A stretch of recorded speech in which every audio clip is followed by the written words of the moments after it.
Farm ഫെഡിൻ്റെ തട്ടിപ്പിനെ കുറിച്ച് നിങ്ങളെല്ലാവരും കേട്ടിട്ടുണ്ടാവും. കാരണം ഞാനത് ശ്രദ്ധിക്കാൻ കാരണം എന്ന് പറഞ്ഞത് അതിൻ്റെ ഒരു പാർട്ട്ണറോ മറ്റോ ആയിരുന്നു. കുറച്ച് മാസങ്ങൾക്ക് മുമ്പ് മരിച്ചുപോയി. അത് അറ്റാക്കോ മറ്റോ ആയിരുന്നു. അധികം പ്രായമൊന്നുമില്ല, 30 സംതിങ് അത്രയെങ്ങാണ്ടേ ഉള്ളൂ.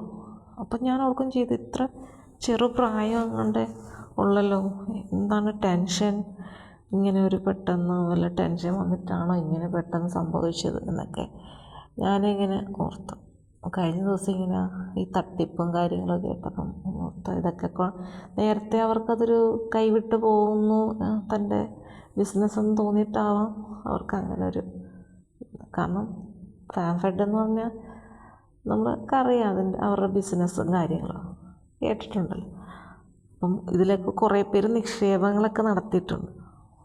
ഒരു പറ്റം ആളുകളുണ്ട് എത്ര വലിയ അപകടം വന്നാലും പിന്നെയും അതിൻ്റെ പുറകെ പോകുമെന്ന് പറയുന്ന പോലെ ഈ തട്ടിപ്പുകളുടെ കൂമ്പാരമാണ്. എന്നാലും ആളുകൾ അതിനെ വിശ്വസിക്കും.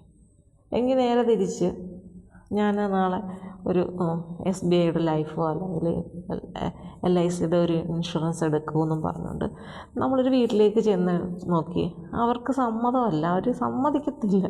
പലർക്കും ഇഷ്ടമില്ല ഇൻഷുറൻസ് എന്നൊക്കെ പറയുമ്പോൾ വേറെ ജോലിയൊന്നുമില്ല, കാശടങ്ങാൻ എന്നൊക്കെ പറയും.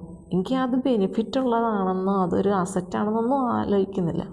നേരെ തിരിച്ച് നിങ്ങളൊരു 50,000 രൂപ ഉണ്ടാക്കുക, ഒരു മാസം ഒരു 5,000 രൂപ വെച്ച് നിങ്ങൾക്ക് പലിശ കിട്ടും എന്നൊക്കെ പറഞ്ഞുകൊണ്ട് ആരെങ്കിലും സമീപിച്ച് ഇരുന്ന് ആലോചിക്കും. 5,000 രൂപ മാസം കിട്ടും, 50,000 രൂപ, ഓക്കെ, അതാകുമ്പോൾ വീട്ടു ചിലവെല്ലാം നടന്നു പോകും. ഇങ്ങനെ ചിന്തിച്ചിട്ട് ഈ അബദ്ധത്തിലെല്ലാം പോയി ചാടും.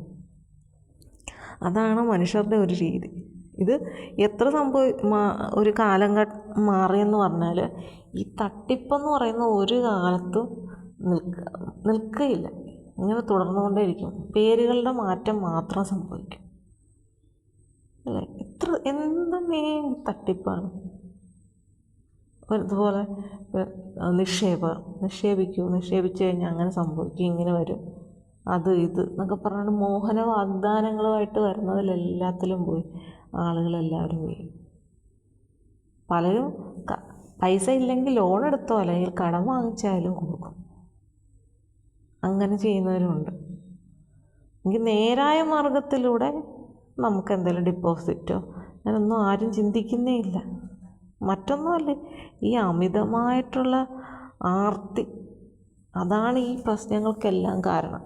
എന്നിട്ട് ഇങ്ങനെയൊക്കെ ലാസ്റ്റ് നിക്ഷേപം തട്ടിപ്പായി കഴിയുമ്പോഴത്തേക്കും അയ്യോ എന്നോർത്ത് വിഷമിച്ച് പിന്നെ ആ പൈസ കിട്ടത്തില്ലല്ലോ എന്നുള്ള സങ്കടത്തിൽ വല്ല അസുഖവും വന്നു, ഇല്ലേ? പിന്നെ ഈ കിട്ടാൻ വേണ്ടിയിട്ട് പോലീസ് സ്റ്റേഷനിലും കോടതിയിലും കയറി ഇറങ്ങി ഇങ്ങനെയൊക്കെ ജീവിതത്തിൻ്റെ ഒരു ഭാഗം അങ്ങ് ചിലവാക്കി തീർക്കും. സമാധാനമുണ്ടോ?